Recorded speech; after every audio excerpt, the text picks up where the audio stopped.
Hello, everyone, and welcome to another episode of The Lion, the Way, and the War, where we discuss Jesus, his church, and the spiritual battle that surrounds us all. My name is Craig Allison, and I'll be your host.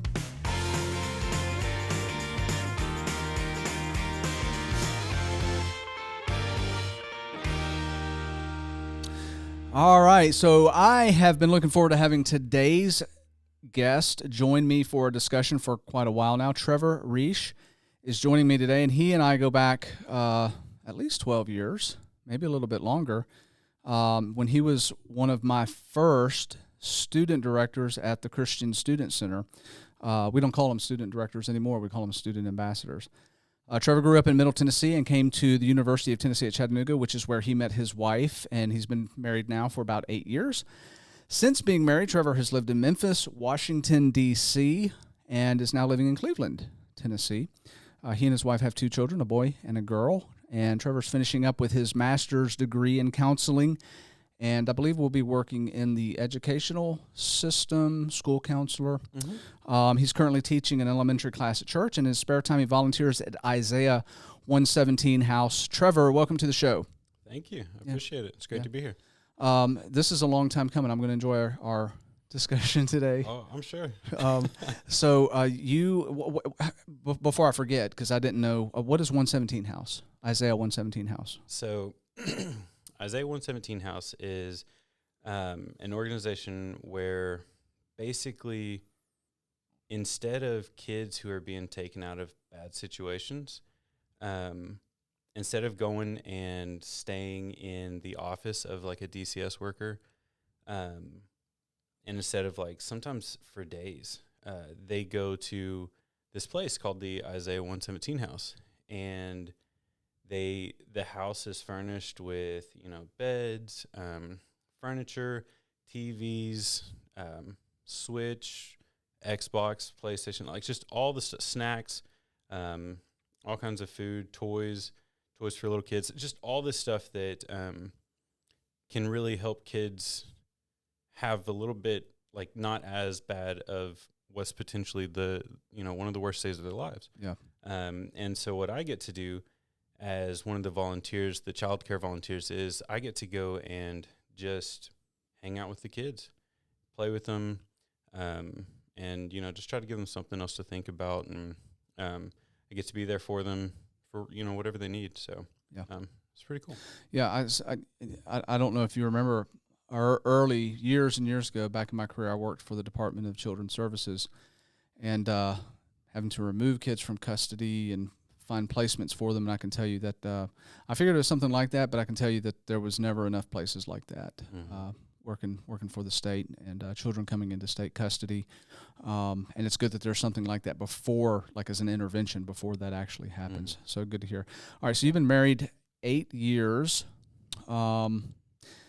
It's still weird for me to think about you as a dad, because you were this little punk kid back, and it's just like my brain explodes thinking that you're a dad now. So yeah. How's that going? How is it? How's fatherhood?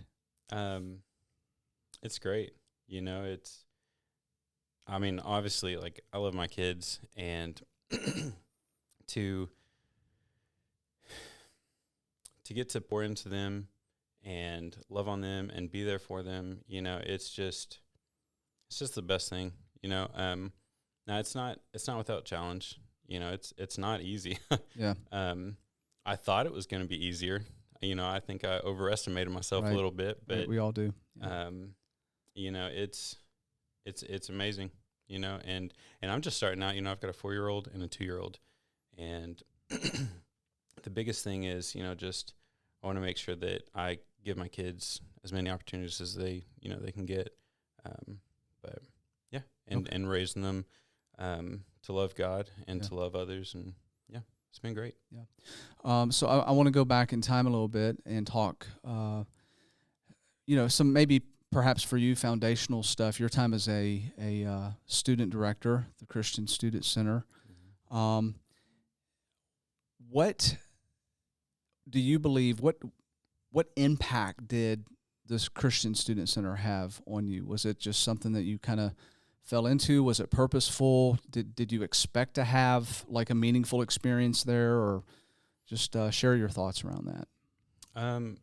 So I started out at the Christian Student Center because I was just getting out of a relationship, and I knew that if I didn't get into something, something good, that I would, I don't know, I would be very sad, and so I started getting involved with campus ministries, and the CSC was just the one that kind of stuck with me, or that I stuck with. The people that I met, some of my best friends. I still talk to a good bit of them. Yeah. And, just one of the things that I kind of picked up is just the need for good, godly community, and to be and to surround myself with that, and how important that would be if I wanted to keep growing as a Christian. And especially, in today's world, if I wanted to keep my relationship strong with God, I needed people to help me, and that I could lean on, and also be there for them to lean on me if they needed me. So, yeah, it was great. I feel like you did enjoy your time at the Student Center. I think that first group that I had as for the student directors, you guys were, you were an interesting bunch of college students. I never really knew quite what to expect when I walked in each day to work. There were times when I got out of my car in the parking lot, which was, probably 200 yards away from the building, and smelled gas. And come to find out, I walked in and that gas was coming from our facility. You remember that, right? Yeah, I do. I do remember that. But you guys were, just in hindsight, I mean, you were kids, just like almost like babies. You had a full head of hair. I did back then too. Speaking of kids, we pulled up a video of you at the Student Center. Can we pull that up and play that? This should be interesting. I think it's gonna play right there. So I'm in timeout because apparently owning a dog is frowned upon in this establishment. But luckily I had this puppy underneath my pillow, and I can check CSC events and see what time lunch is and everything. And whoa. Oh, I see. Solitary. Just a man in his thoughts and his smartphone with a CSC app. Nobody knows. Just a man. So you were in a baby crib. You were literally in a baby crib. Mm-hmm. What's that about?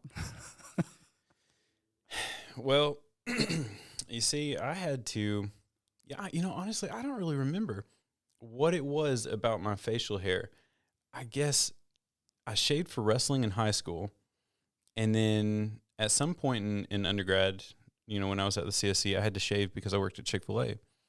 But for whatever reason, people just thought that I could not grow a beard.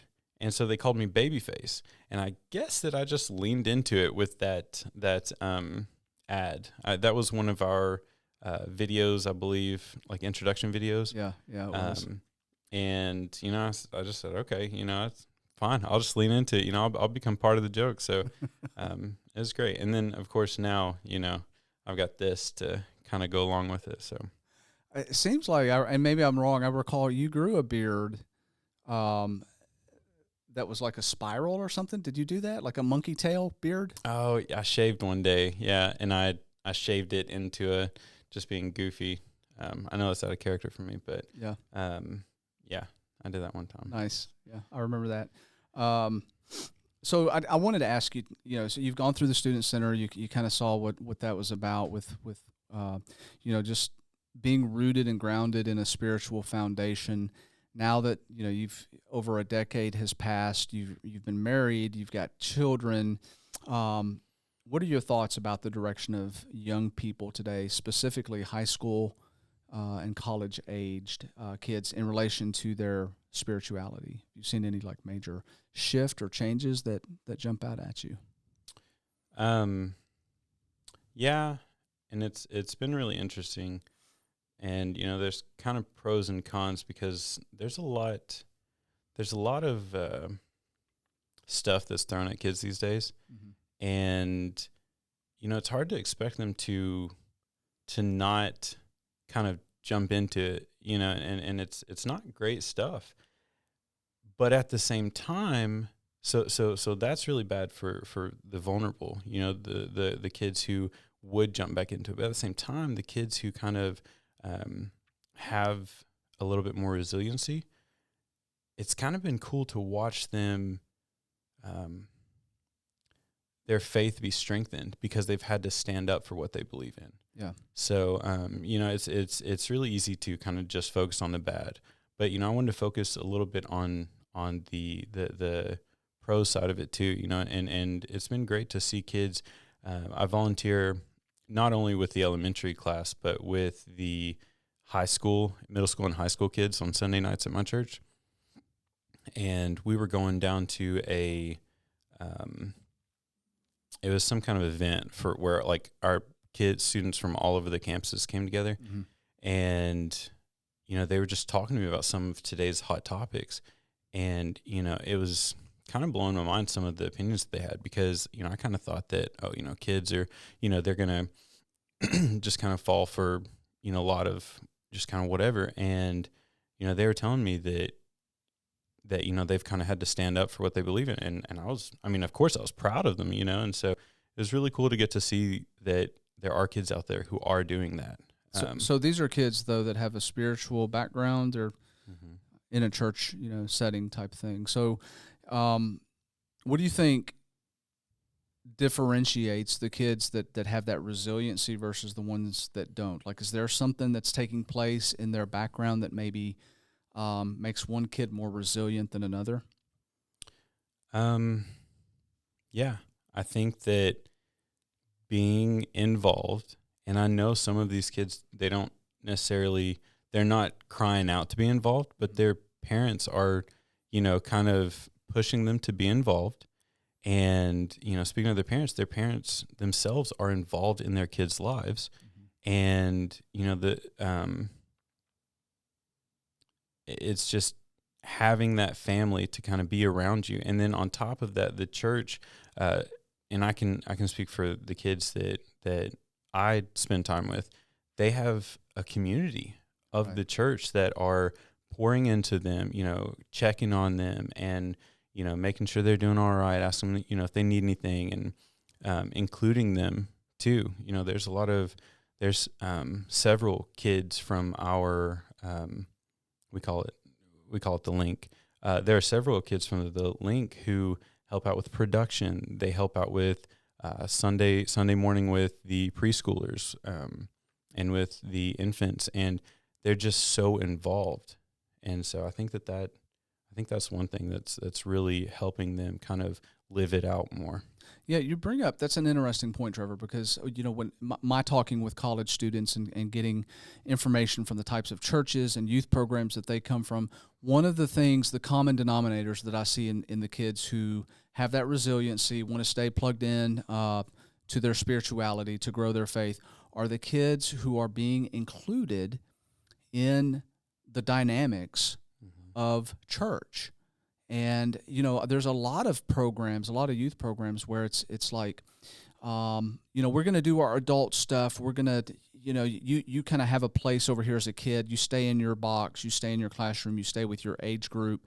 We'll take care of the actual church stuff, the important stuff.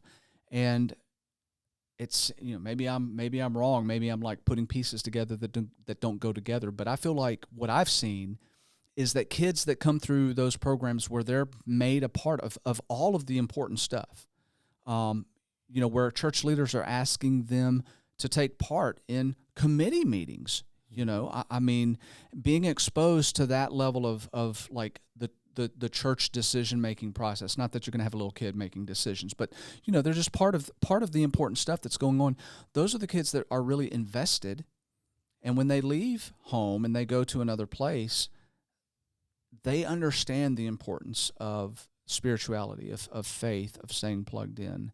And it sounds like that's kind of what you're seeing on your end too. Yeah, and I mean, you hit the nail on the head, because as a school counselor, one of the things that we learn, one of the big things that we learn is have, whoever you're counseling, the student, have them help make decisions and come up with goals. Because, maybe I as a school counselor may be a little bit more informed, but it doesn't matter how informed my goal setting is if the student is not invested in it. Mm-hmm. And so having the kid help to set those goals, they're like, oh, that's my goal. They own it, and they're invested in it. And so I think that carries over into kind of what you're saying with having the next generation involved in the church that will be theirs, the community that is going to be theirs. So, yeah, having that involvement definitely, having them being invested, I think it helps a lot. Yeah, I think churches too have this tendency to say towards their younger kids, the younger generations, you're the church of tomorrow, but really they're the church of today. They're they should be included. They should be part of the church now. Not like they're, your time's coming. You're not really part of the church right now. Your day will be here. I think that gives kids the wrong impression about their place in kingdom work, right? In discipling others, in feeling like they have a place and a part to play in talking to people about Jesus, standing up for biblical principles, which leads to that, the challenges that come their way and determines maybe how resilient they respond to different things. Yeah. I believe Cody Hedgecoth said something about that on your show here. Yeah. Yeah. Okay, so looking back, any regrets on your part? Like when you think back about your faith walk, your spirituality during your college years, as a student and as a student director, if you could go back and change anything, would you? Like Trevor today, if you were going to give 18-year-old Trevor advice, well, you started at 17, didn't you? I don't know. It was pretty young. I got to start as a student director my freshman year. The circumstances are kind of different. Yeah. And so, I got to start a little early. But let's see, something I would change.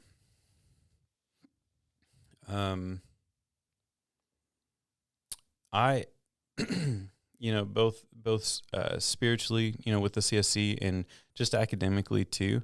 Yeah. I wish that I had a little bit more of an aim. Mm-hmm. I wish that I had something that I was kind of specific that I was more so working towards. And then just as far as, just in general, I know that being a student director almost turned my spirituality into a job. And I really wish that I had taken some actions to kind of change that feeling. Yeah. Because it kind of crippled my ability to be the most effective that I could be. Yeah. So, I wish that I would have, I guess just thought of it less, as a job and more of like just, helping out others and loving on people and, really just what we need to be doing as Christians, you know? So I probably would have done more dishes had I thought about it like that. So, but that's just one example of, something that I wish I would have done a little more of. Yeah. That's hard to do both as a young person trying to figure out their college career. And then, being a student director, that's a lot of responsibility too. When you stop and you think about what it is you're actually doing, and it's hard to confuse the mission part of it with the job part of it. To understand, you've got a job to do, just the ins and outs of maintaining a physical asset, a building and all the stuff that goes with that. But also, taking on those leadership responsibilities that are really speaking to people's spiritual needs. And for a young college person, 18, 19 years old, to wrap their brain around that, that's a big challenge. So, I felt like you did a pretty good job. I mean, other than almost blowing up the building, I felt like you did, you did a pretty good job at I it. thought we determined that wasn't me. Maybe not. Okay. For the whole time, I did think it was me, by the way, and I was like, "Oh my gosh." Oh, that's one of the things that I look back on, and I'm like, thank you, God, because that was wild. That would have been a tough one to explain to the church leadership. Why is the building gone, and half the block? What happened there? Yeah. So a question here for you: were there any life-changing events that you can recall specifically while in college and at the CSC? Again, blowing up buildings removed from. I'm going to stop harping on that. Really, that's like what was the biggest main event that you can recall as a student at the CSC? Being able to drink, what's it called? Dry ice drinks at the frozen night. That was pretty life-changing. I had no idea where you were going with that. Oh, because I started being able to drink? Being able to drink, pause. I was like, okay, what's happening now? No. Yeah, there's a couple big things that I can think of. So, I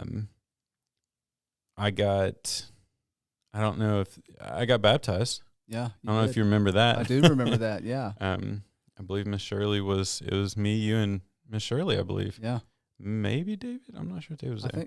I don't recall if he was there. I think it was just me and Miss Shirley. But that happened. I got to baptize my mom. Yeah. That was pretty. That's a big one. Yeah, that was a lot of answered prayers with that one.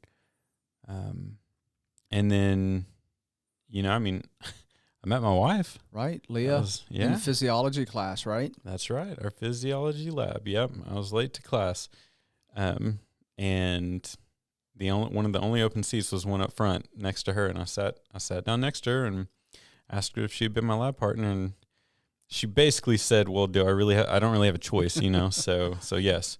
I was like, "Okay." So, yeah, some of the biggest moments in my life now that I think about it. Yeah. So. Yep. That said, what advice would you give a young girl or guy that's finishing up their high school year and about to start college?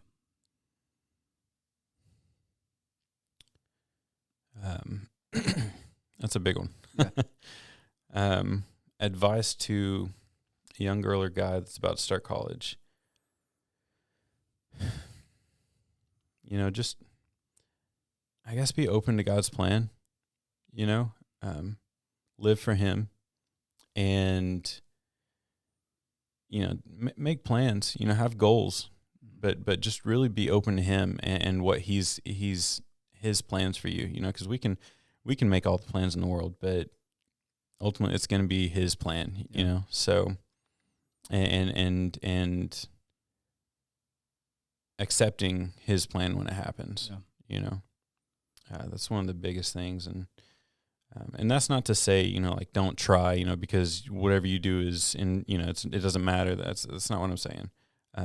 You've got to put some effort in and, make plans, but be okay with His plan when it happens. Right. So, yeah, I think that's really good advice. I'm always really moved. I want to use the word proud, but that puts too much emphasis on me because it's God's directing lives. But I'm just always really pleased to know that the group of student directors and now student ambassadors that are kind of my small group, because I don't deal with all of the students at the ministry. I deal primarily with I work with the leadership team there. Mm-hmm. That the vast majority of you guys have stayed faithful post-college after you've graduated. And that, I don't know if you know the statistics on that, but you guys, as a leadership group, when I go back and I look 12 years of student ambassadors / directors, the vast majority of you guys have stayed faithful, and you're one of them, and so I can't tell you how full that makes my heart, to know that that you guys are still loving God and loving other people and trying to bring other people to Christ. So all that said, what I want to ask you now that you're, the other side of all of that, what do you feel like is the biggest challenge that's facing the church today? I think that there's so much emphasis on the self. Live your truth. As long as you're happy, and I've heard it from kids that I've talked to. I've heard, you see it everywhere. Yeah. And the Bible teaches the exact opposite of that. And a lot of times people go on feelings, instead of the truth. Right. And it's really easy to hide the truth and to, say, well, I feel like this and I feel like that. And, I'm guilty of it too. I've been guilty of it, especially, in undergrad. I think of times that, I thought, I feel like God's, leading me this way, but the way that I was feeling like he was leading me was completely contradictory to what the Bible teaches. Mm. And, just because I have a strong feeling about it, like, that's because I want that. Yeah. And so, I think that we need to, when I was an undergrad, a lot of that was starting as, I'm a Christian, but I don't go to church. That was a lot of the stuff that I heard. Mm-hmm.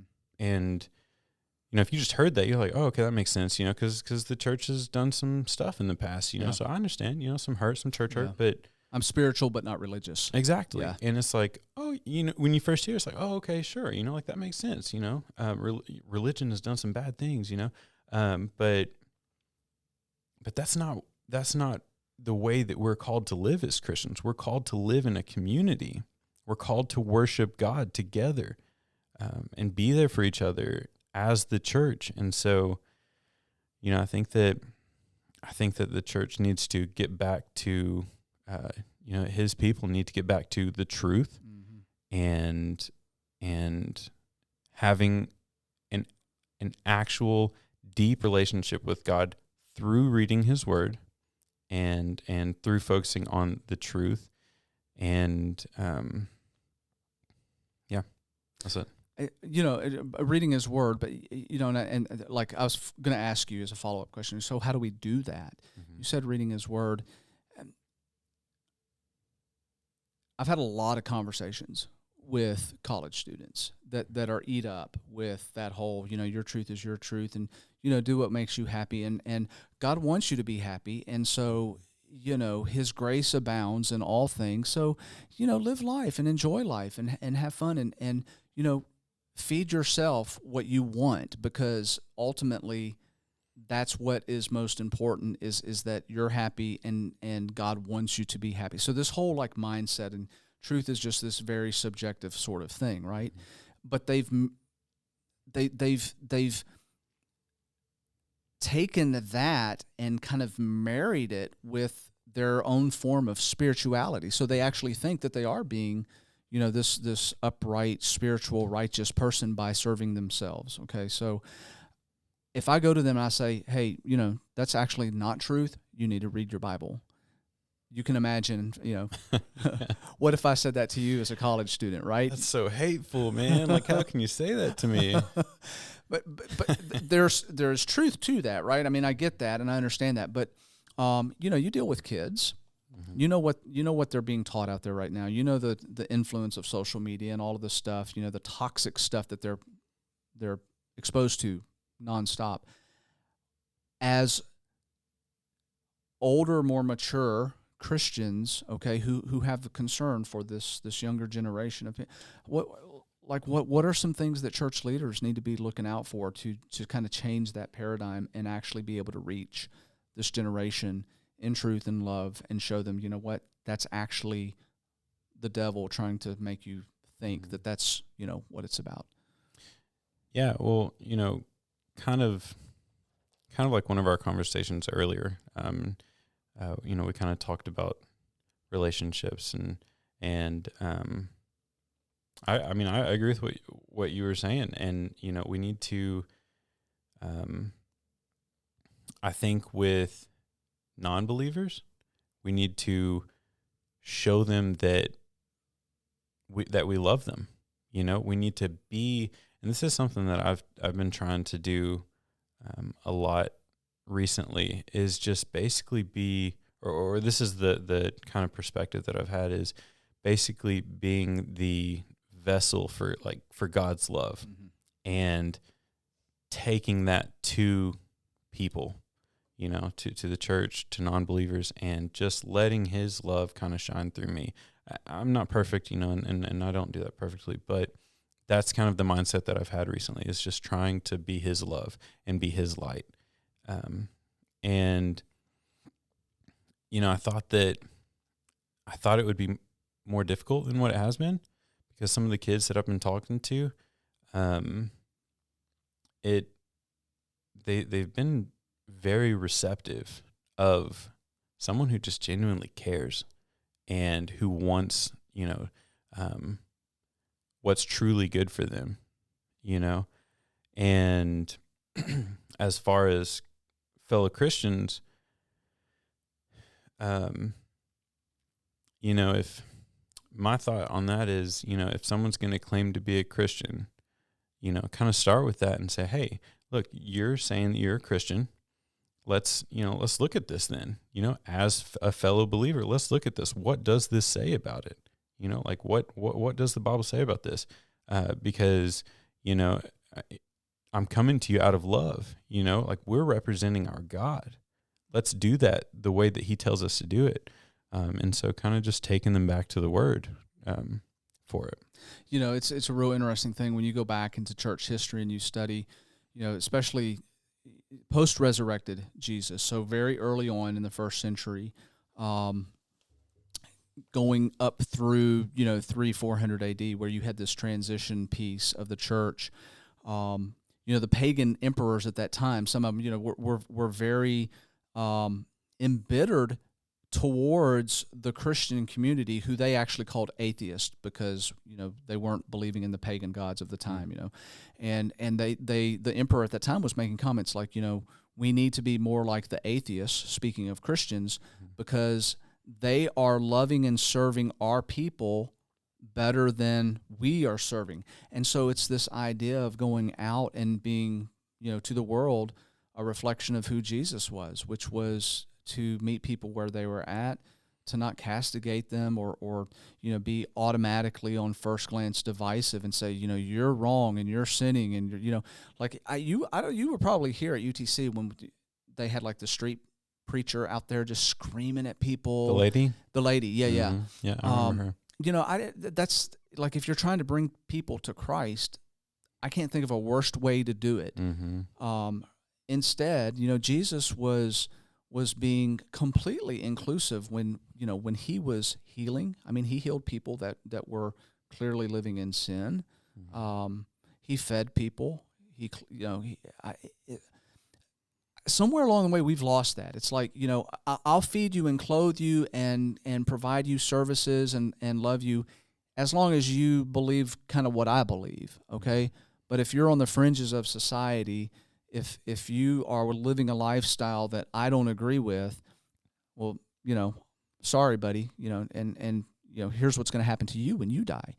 And that's just not how Jesus really approached that situation. So,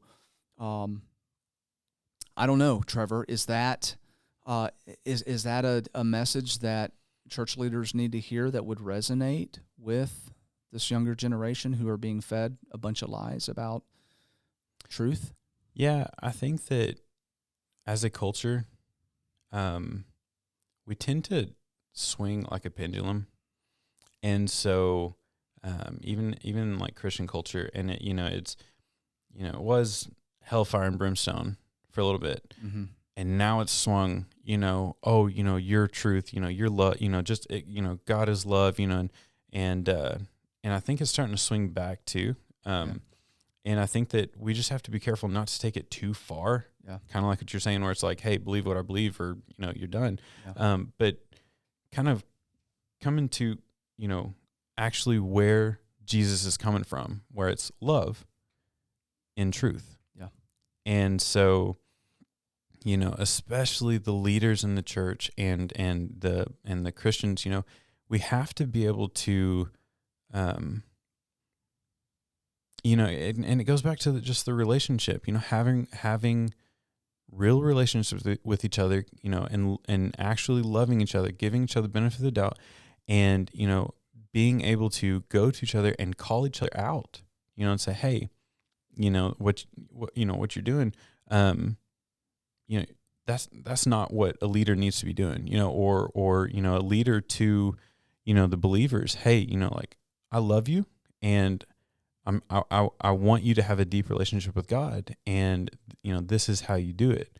But I think that there does need to be love there, and that kind of everything that we do has to be out of love, even the hard things, even the difficult things. But yeah, man. Okay, so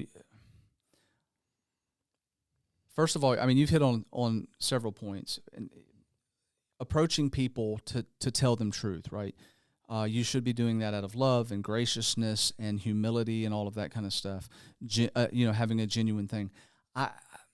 Some people are a lot better at communicating those feelings than I am. Okay, but I've seen this. Like even the most gentle, compassionate person that I can think of, and I've got a person in my mind. Mm-hmm. Gets massive pushback, because he genuinely does go to people, and he loves them. I mean, he's just a righteous man, not perfect, but, if anybody was going to come and rebuke me, he would be the one that I would want to come and rebuke me, mm-hmm. Because I would be like, wow, okay, yeah, I need to get my act together. We just don't, the church, we don't like to be corrected anymore. Yeah. How dare you correct me, mm-hmm. And that's kind of a scary place when I stop and I think about it as church members, that we just don't like to be corrected anymore. And if you correct me and you say, I've done something wrong or I've sinned against you, well, guess where I'm taking my contribution? I'm leaving. I can find another church. Mm-hmm. And we see that happening. I don't know that it's a pervasive thing, but I think we've definitely. When I say we, I'm talking about my Generation X, and then the following generations are really teaching that type of attitude towards their kids, where it's like you can't do any wrong. You tell them my kid messed up. No, my kid's perfect. Don't you get onto my child. Well, I think it's it kind of falls back on, okay, like, what do you want? Do you want to be right, or do you want to be good? And it's like, are you open to ways that you can be better, or do you think that you have to prove that you're good? And, it's just, I think that it's like a mix up of priorities, and I think that we've got to get back to, no, like, I want to be good, and I'm not perfect. So there's always going to be ways to improve. And so, being open, and that's what I'm talking about, the relationships, being open to people who love you. And have your best interest. Because you can't always see everything. Yeah. You need different perspectives, and being a father, like, I'm really seeing that, Yeah. My kids, I was worried that me telling them, hey, you know what, you just need to trust me, that wasn't going to be enough. But that needs to be enough, because they do need to trust me. Mm-hmm. And I'm not just asking that out of nowhere.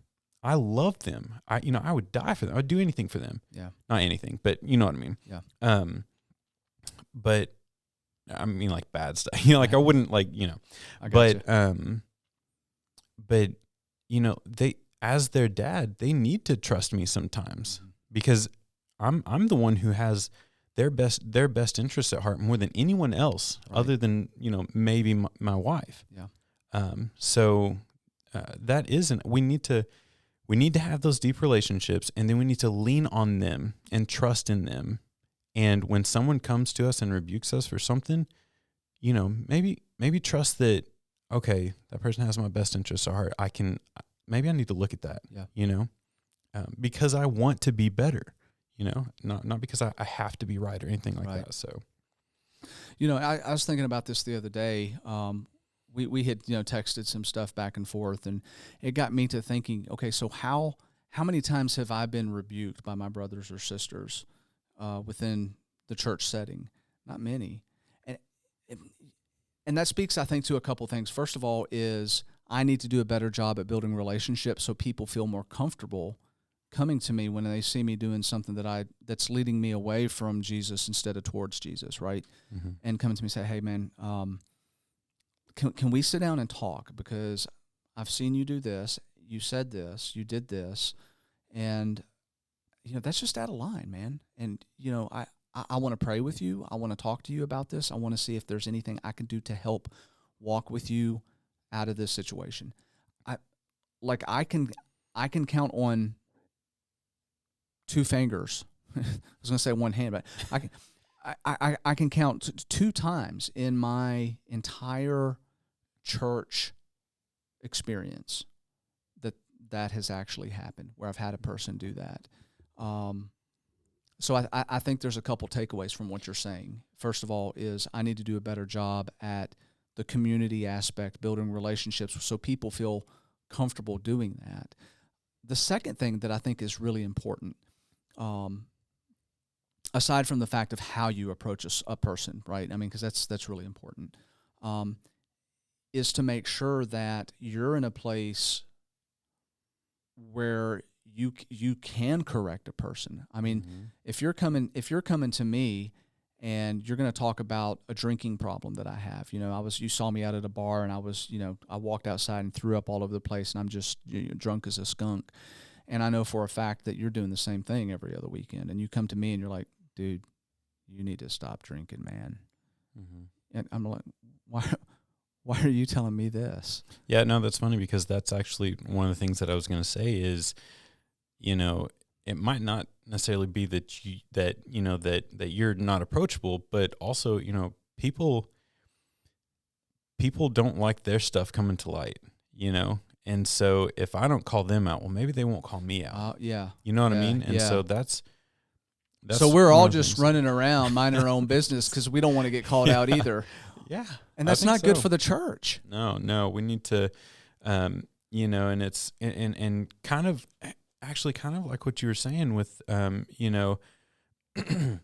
I can't call him out because I'm not perfect. And, there's kind of two sides to that. So it's, I don't want to call him out because he might call me out, but also, well, I'm not perfect. So who am I to call him out? Yeah. Like, you're my brother. Yeah. That's who you are. Yeah. Like, call me out. I need it. Yeah. I need you to, and that kind of leads into the next point that I was going to make, which is like confidence, like being confident about calling someone out. Mm-hmm.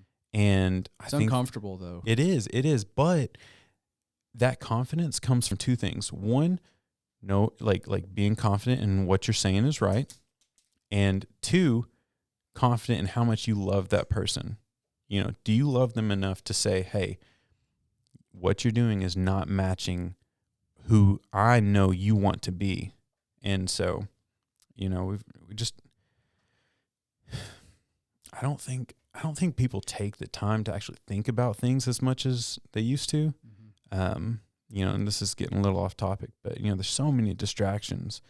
And, if people just sat down and thought about stuff, pondered stuff more, they might come to these conclusions a little more often, maybe quicker. And maybe we wouldn't be in such a bad spot, but yeah, good thoughts. There's a lot here that we could unpack that we're not going to have time to do, but I think just hitting the surface of this, and for the listeners out there, I think this is good stuff to stop and think about as far as where where you're at, your attitude towards being corrected, and your attitude towards maybe correcting other people that need to be corrected. As church, we're talking about within the church. Okay, mm-hmm. I need to make that clear. All right. last question, Trevor, for you. Any unique insights as far as the spiritual dimension of fatherhood? Now that you've experienced fatherhood, I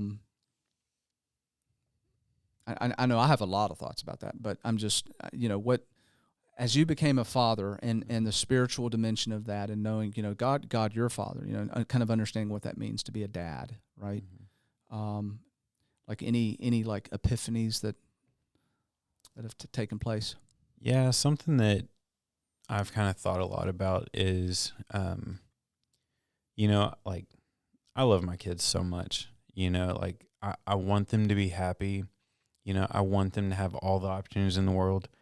I want them to have a rich and fulfilling life, but more than anything, I want them to have a relationship with God. Mm-hmm. And sometimes that means that I prioritize that over things that people of this world think shouldn't be prioritized over. And so I think that as a dad, as a father, like, I've realized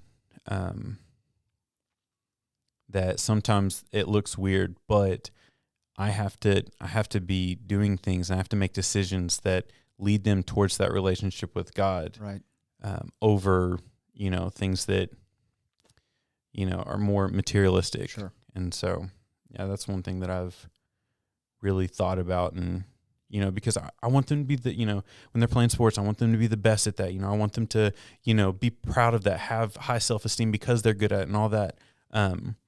But their relationship with God has to take priority, and I have to be doing what I need to be doing to set that example. So, yeah, really good insight there. Yeah,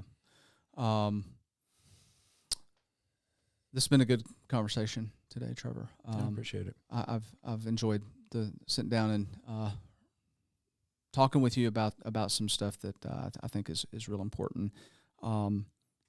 Hey, listen, if you're listening to this episode and you like what you you hear, share it, like it.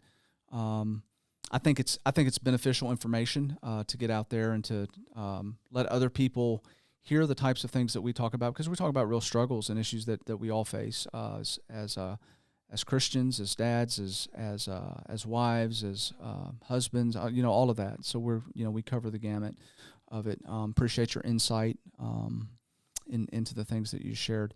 You're gonna close us out with a verse in 1 Corinthians, I believe. So if you would, just share that with us, and then we'll wrap things up. Yeah, so this is 1 Corinthians 13:13. And now abide faith, hope, love, these three, but the greatest of these is love. Yep, that's the Bible in one word, right? Love. Until our next podcast of The Lion, the Way, and the War, love one another, be kind to one another, and remember, the Creator of the universe loves you so much that He gave His only Son for you. Have a blessed day, everybody.